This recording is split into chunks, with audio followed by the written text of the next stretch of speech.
বুড়ো বাবা মা বাস করতেন। তাদের একমাত্র মেয়েকে বিয়ে দিয়ে তারা একা একাই তাদের ছোট্ট একটি কুটিরে বসবাস করতেন। বুড়োর কোনো ছেলেপুলে না থাকায় বুড়ো বয়সেও তাকে পরের জমিতে কামলা দিতে হয়। কামলা দিয়ে তাদের বুড়ো বুড়ির পেট চলে। হ্যাঁ গো, শুনেছ, মেয়েটা না হয় বিয়ের পর একবারও জামাইকে সাথে করে আসলো না আমাদের বাড়িতে। তবে তবে আমরা তো একবার মেয়েকে দেখতে যেতেই পারি, বলো? তা তো পারি, কিন্তু যতই হোক প্রথমবারের মতো মেয়ে জামাই বাড়ি যাব, একেবারে খালি হাতে কি আর যাওয়া যায়? পথে আমাদের দুজনের যেতে কিছু খরচ আছে, আবার মেয়ের বাড়ির ফল মিষ্টি নিয়ে কিছু খরচ আছে। এত কিছু সামলে আমি কি করে যাই বলো তো?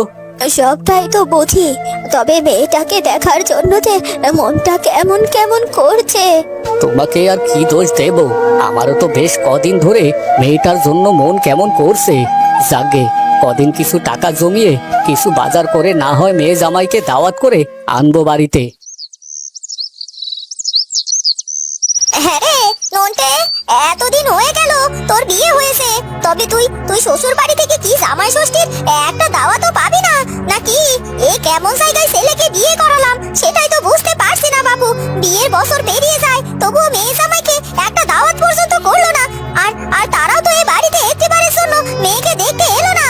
এভাবে বলবেন না মা, আসলে আসলে আমার বাবা মায়ের খুব বয়স হয়েছে তো, তারা হয়তো এত দূর পথ পাড়ি দিয়ে আমাকে দেখতে আসতে পারছে না। কে জানে তারা সুস্থ আছে কিনা, অসুস্থ হয়েও তো যেতে পারে। আমাকেও তো একটিবারের মতো যেতে দিলেন না তাদেরকে দেখতে। কেন যেতে দেব শুনি? যে বাড়ি থেকে বিয়ের পর আমার ছেলে একটি দাওয়াত পর্যন্ত পেল না, সে বাড়িতে আমি আমার ছেলেকে আপনা আপনি চলে যেতে দেব? এটা তুমি ভাবলে কি করে বৌমা? আমিও মায়ের সাথে একমত। আমিও বাড়ি থেকে কোনো দাওয়াত না পাওয়া পর্যন্ত একটি বারের জন্য ও বাড়ির ধুলো পারাবো না, এই আমি বলে দিলাম। আমার আমার বাবা মাকে বলে হারি, তারা তো যে কোনো লোককে দিয়ে একটা খবর পাঠাতে পারতো তারা সুস্থ আছে কিনা, বা একটা দাওয়াত অন্তত পাঠাতে পারতো। আমার বাবা মার হাবভাব দেখে মনে হয় তারা আমাকে বিয়ে দিয়ে যেন বেঁচে গেছে। না না, আমাকে যা করার করতে হবে, দরকার হলে বাবা মার কাছে একটা চিঠি লিখতে হবে। এরপর কেটে যায় বেশ কিছুদিন। শুরু হয় বর্ষাকাল। এদিকে বর্ষাকালের মৌসুমে কাকলির বুড়ো বাবা মা কোনো কাজে যেন খুঁজে পায় না, কিন্তু সে মেয়ের চিঠি পেয়ে বাধ্য হয়ে খুব শীঘ্রই মেয়ে জামাইকে দাওয়াত করে তাদের বাড়িতে ডেকে পাঠায়। ও মা, মা কোথায় গেলে তুমি? মা দেখো, আমি আর তোমার জামাই চলে এসেছি। কাকলি, মা তুই এসেছিস? মা কতদিন পর তোকে ছুঁয়ে দেখতে পারছি। তোকে দেখার জন্য যে আমার মনটা ছটফট করছিল রে মা। হয়েছে হয়েছে, তোমার আর আমাকে মনে ছটফটানি দেখাতে হবে না, তাই তো তুমি এতদিন বাদে আমাকে দাওয়াত করে পাঠালে। এই দুঃখী অভাগা বুড়ো বুড়ির কথা তোকে আর কি বলবো, বলতো মা, ওসব তুই বুঝবি না রে। এ কি করছো কি কাকুলির মা? এতদিন পর মেয়ে জামাই এসেছে, কোথায় তাদেরকে তাড়াতাড়ি করে ঘরে নিয়ে বসতে দেবে? তা নয় এইসব কথাবার্তা বলছো? তাই তো দেখেছ, বুদ্ধির মাথা খেয়ে বসে আছি।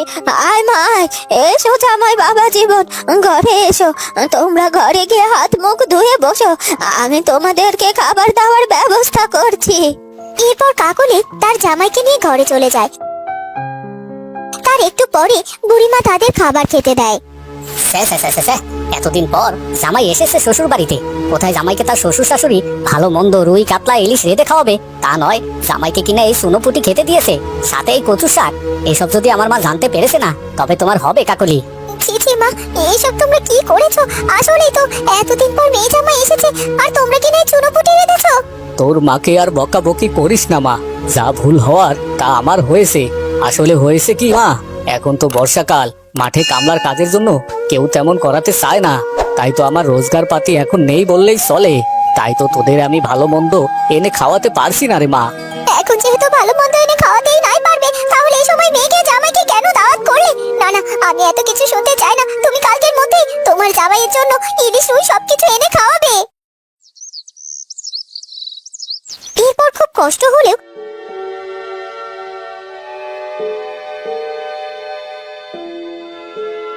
বুড়ো কদিন তার জামাইকে রুই ও কাতলা মাছ এনে খাওয়ায়। এদিকে বর্ষাকালে বৃষ্টির প্রকোপ যেন আরো বেড়ে চলে। হ্যাঁ গো, শুনছো? কদিন তো হলো বাপের বাড়িতে এসেছি, এবার আমাদের তো বাড়ি ফিরে যেতে হবে। না না, কি বলছো কি? দেখছো না কি বর্ষাকাল শুরু হয়েছে? এর মধ্যে বাড়িতে ফিরবো কি করে? দেখো দেখো বাইরে কত বৃষ্টি। তুমি বরং এক কাজ করো, তোমার বাবাকে আজ বাজার থেকে বড় দেখে একটা ইলিশ মাছ কিনে আনতে বলো। রাতে শাশুড়ি মাকে বলবো ইলিশ ভাপা রান্না করতে। এই বর্ষার দিনে তো এই ভাপা খেতে মজা। ঠিক আছে। এরপর কাকলি তার বাবা আর মাকে গিয়ে বলে, মা, বাবা, তোমাদের জামাই তো ইলিশ ভাপা খেতে চেয়েছে।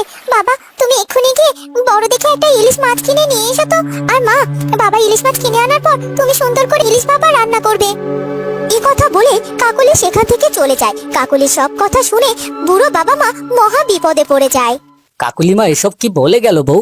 আমি এতদিন জামাইকে ধার দেনা করে হলেও রুই কাতলা এনে খাইয়েছি, তবে ইলিশ মাছের যা দাম, আমি কি করে ইলিশ মাছ কিনে নিয়ে আসবো বলো তো? আর কি করি বা জামাইকে ইলিশ ভাপা খাওয়াবো? তুমি বাড়ির বাইরে বেরিয়ে একটু দেখোই না, আজও কোথাও থেকে ধার দেনা করে একটা ইলিশ নিয়ে আসতে পারো কিনা, নইলে মেয়ে জামাইয়ের কাছে যে অপমানিত হতে হবে গো। ঠিক আছে, দেখছি কি করা যায়। এই কথা বলে কাকলির বাবা বাইরে বেরিয়ে যায়। পথে কাকলির বাবার পুরনো এক বন্ধুর সাথে দেখা হয়, যার হাতে বড় বড় দুটো ইলিশ মাছ ছিল। এ কি নরেশ, এতদিন পর তুমি এখানে? সেই কবেই তো তোমরা এই গা ছেড়ে শহরে চলে গিয়েছিলে, তা আজ হঠাৎ এই গায়ে এলে যে? বলছি সবটাই বলছি। আগে তুমি বলো তো তোমার কি অবস্থা? শুনেছি তোমার মেয়েকে নাকি তুমি বিয়ে দিয়েছো। বাহ, তাহলে তুমি শ্বশুর মশাই হয়ে গেলে। বলো, সে দুঃখের কথা আর কি বলবো তোমায়। কেন, কি হয়েছে খুলে বলো তো আমায়। এরপর কাকলির বাবা তার দুঃখের সব কথা খুলে বলে। বিধাতার কি ইচ্ছে দেখো, আজই তোমার ইলিশ মাছ প্রয়োজন, আর আজই আমি কিনা তোমার বাড়িতে যাচ্ছিলাম এই ইলিশ দুটি কিনে নিয়ে। ভাবলাম এতদিন পর বন্ধুর বাড়িতে যাব, খালি হাতে তো আর যাওয়া যায় না। তাছাড়া এখন বর্ষাকাল, ইলিশ নিয়ে গেলে জমিয়ে বন্ধুর বউয়ের হাতের ইলিশ ভাপা খাওয়া যাবে। আর সেই ইলিশ যে এভাবেই কাজে লেগে যাবে সেটা তো ভাবিনি।